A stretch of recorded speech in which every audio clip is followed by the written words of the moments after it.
Let me start by saying, I don't scare easily. I'm not one of those people who jumps at creaks in the floor or swears they saw something in the mirror. I like horror movies. I like the rush. But this isn't a movie. And it's not thrilling anymore. It's something else. It started with the tapping. Light. Infrequent. At first I thought it was the upstairs neighbor, or maybe the pipes settling. I live in an older building, and stuff like that happens. But then it got more specific. Rhythmic. 3 taps. Always 3. Once a night. Usually sometime between 2 and 3 a.m. The first night, I barely noticed. The second, I was annoyed. The third, I started keeping track. The 5th night, I stood by the wall, hand flat against it, waiting for it. When the 3 knocks came again, they were right where my hand was, like someone on the other side was matching me. That wall doesn't share with another apartment. Behind it is just a crawl space. No plumbing, no vents, nothing.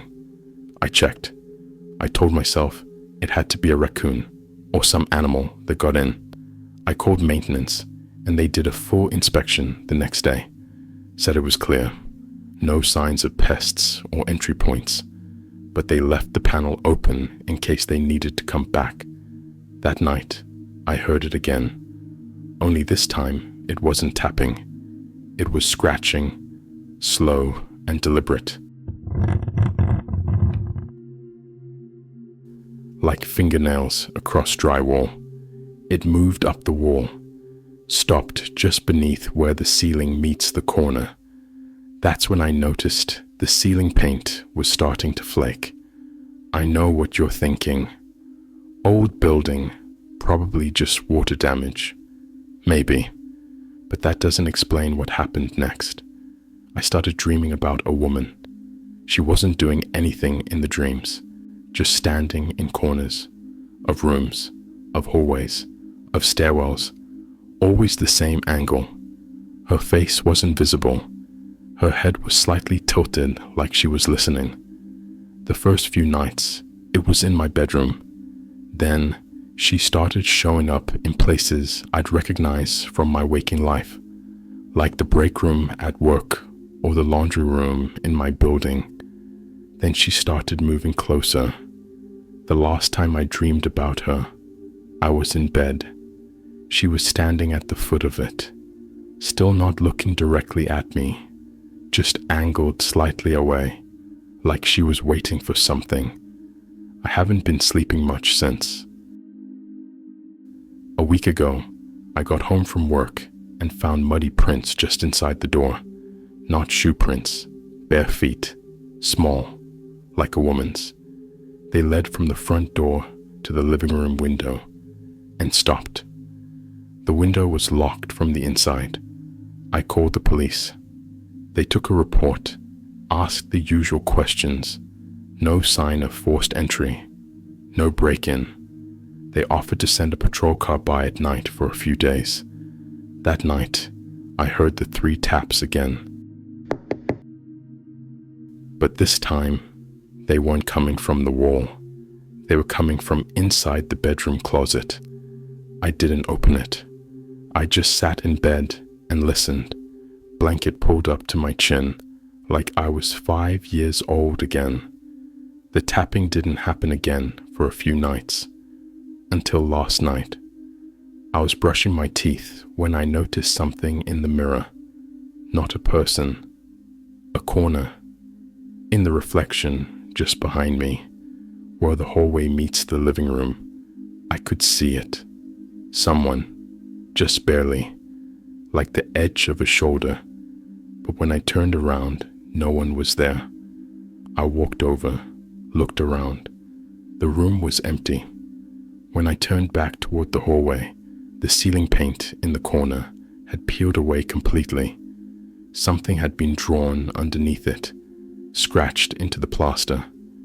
3 vertical lines, thin and shallow, like fingernail marks. I touched them. They were warm. I didn't sleep at all last night. I sat in the kitchen with every light on. Around 2:45 a.m., the hallway light flickered. When I stood up to check, I saw it again. Just for a second, something in the far corner. This time, it was a woman. I saw her face, pale, blank, like a porcelain doll left in a fire. Cracks running along her cheeks and eyes so dark it looked like they'd been scooped out. She didn't move. She just stared at me. But when I blinked, she was gone. I'm writing this now from a motel. It's one of those roadside places where the AC rattles all night and the water smells like iron. But it's far away from that building. I didn't pack much, just enough to leave. But tonight, I heard something again. 3 soft taps. Not on the wall. On the window. I'm on the 2nd floor.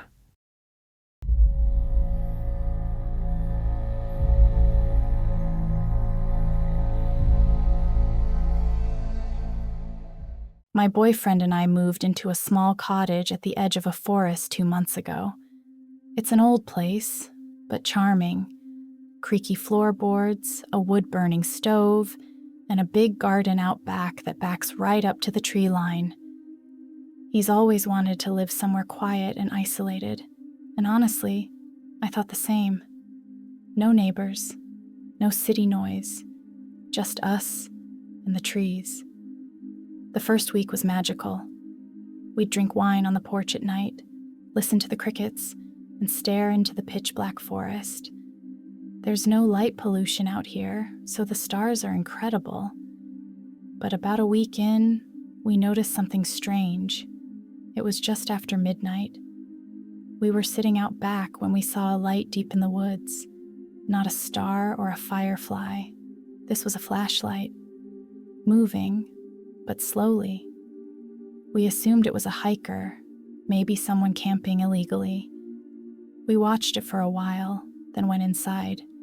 Didn't think much of it, but it happened again the next night, and the night after that, always between midnight and 1 a.m., always the same wandering beam of light weaving through the woods behind our house. No sound, no voices, just the light. Then it started getting closer.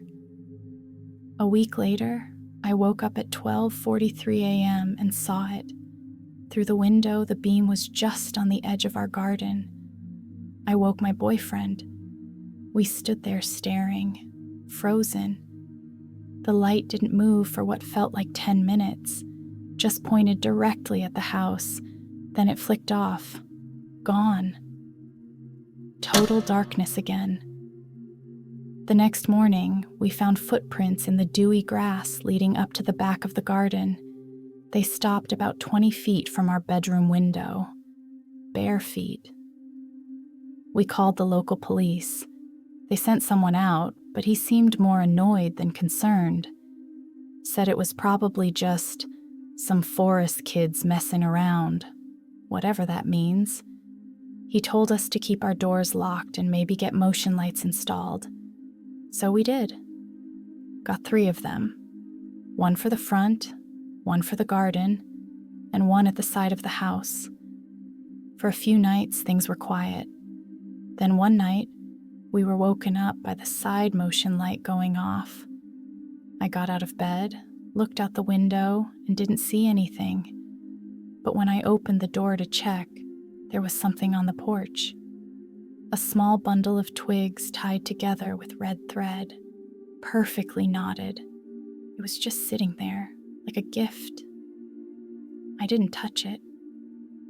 My boyfriend burned it in the fire pit later that day. After that, the lights in the woods came back. Multiple this time, 3 or 4 flashlights weaving between trees. Still no sounds, still no people, just lights. Sometimes they'd flash rapidly. Other times, they'd just hover in place. My boyfriend said it looked like they were communicating. One night, We tried to film it.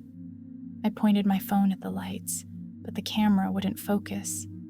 Then the screen glitched out entirely, green static, like an old VHS. When I played the video back the next morning, it was just 12 seconds of audio, heavy breathing and something that sounded like a whisper I couldn't quite make out. We stopped filming after that. About a week later, we started hearing tapping on the windows, always late at night, always soft.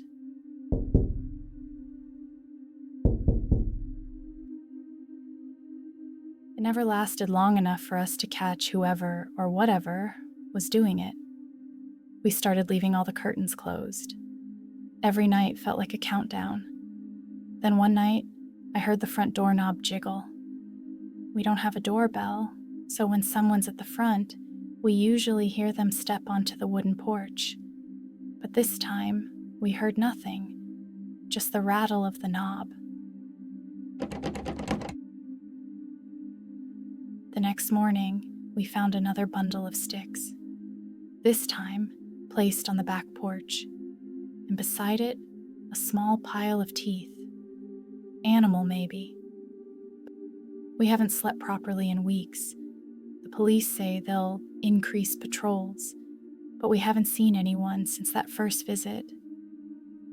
We tried staying somewhere else for a few days, his sister's apartment in the city, but the moment we got back, the lights were there again. Last night, something new happened. We woke up to our living room lights flickering. When we came downstairs, the front door was wide open. The lock wasn't broken, it was just open. Nothing was missing, but every single photo in the house had been turned around. Every frame, every picture, facing the wall. We left immediately and drove to a hotel. I'm writing this from there now. We don't know if we're going back. But I checked the live feed from our garden camera just before I started typing this.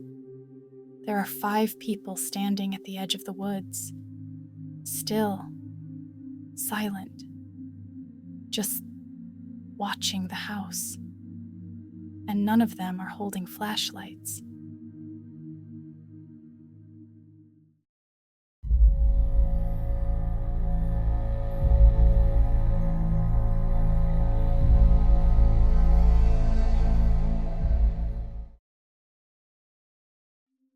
My family has always been close, maybe too close, so when my grandpa passed, we decided to all stay at his house for one last weekend before selling it.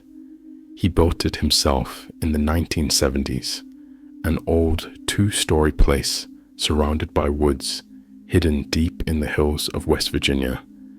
It was the kind of place with no cell service and barely working plumbing. None of us wanted to go, but we didn't want to split up his things over FaceTime either, so we drove down. There were 12 of us in total. Me, my parents, my sister, and her boyfriend, my cousins, and 2 aunts and uncles. My grandma refused to come. She hadn't stepped foot in that house in over 20 years. My mom said it was because of bad memories, but when I asked what kind, she changed the subject. The first day felt fine. The house was dated but clean. My uncle got the wood stove running, and we spent hours sifting through old photo albums. There was no Wi-Fi and no signal, which annoyed the younger cousins, but it forced us to actually talk. I went to bed that night in one of the upstairs rooms, the one that used to belong to my mom when she was a kid. It still had her old posters on the wall, Michael Jackson and some 80s teen heartthrob. The first strange thing happened around 2 a.m. I was almost asleep when I heard a faint sound inside the wall next to the bed, not like mice or pipes. Like someone flipping a light switch over and over.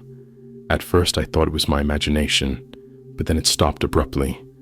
A few minutes later, it started again, faster this time.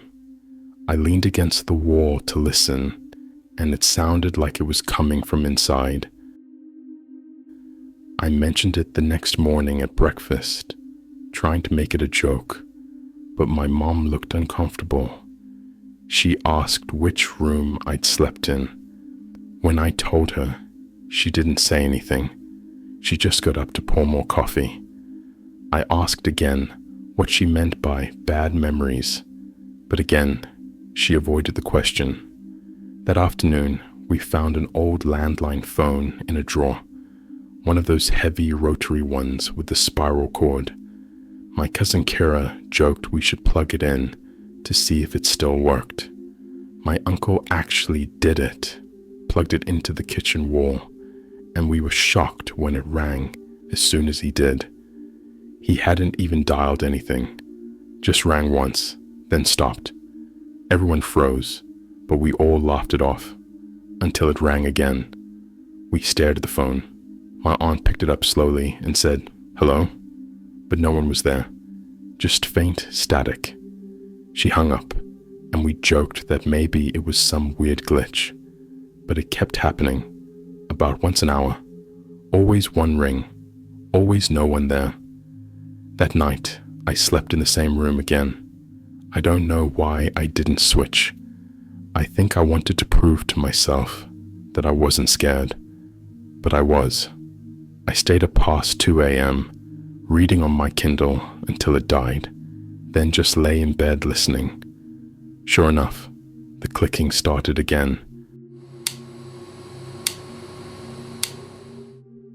But this time, there was a new sound layered underneath, a low hum, like something mechanical, coming from deep inside the wall. I leaned against it again, and I swear I felt the drywall vibrate. Then I heard it, a voice. I couldn't make out the words, but it was soft, like someone whispering from inside the wall. I pulled back, frozen. I thought I was losing my mind. Then my cousin Kira knocked and came in, asking if she could sleep in my room. She said the phone downstairs had rung again, but this time, someone spoke. They just said her name. We barely slept. The next morning, my sister's boyfriend said he found something weird in the attic crawl space. A black rotary phone, just the receiver, the kind with the coiled wire cut clean off. It was tucked into a hole in the wall insulation. That freaked us out more than anything else. The attic had no power. There was no reason for a phone to be up there. My uncle wanted to leave that day. He said we could deal with the rest of the house remotely, but my mom insisted we stay.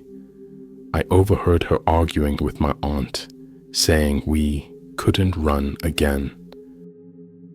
That night, the power went out around 9 p.m., and that's when everything spiraled. We lit candles and tried to stay in one room. Around 11 o'clock, the kitchen phone rang again, even with the power off. That's when we realized it was unplugged. My dad answered it and immediately turned pale. He said the voice on the other end sounded like his father, my grandpa, saying the same thing over and over, "Let me out."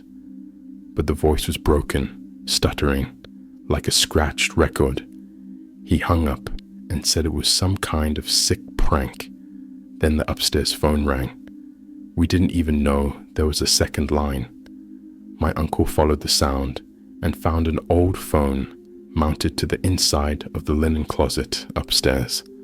No one answered it. We were too scared. That night, I didn't sleep at all. I just sat in the hallway, outside the room, waiting for something to happen.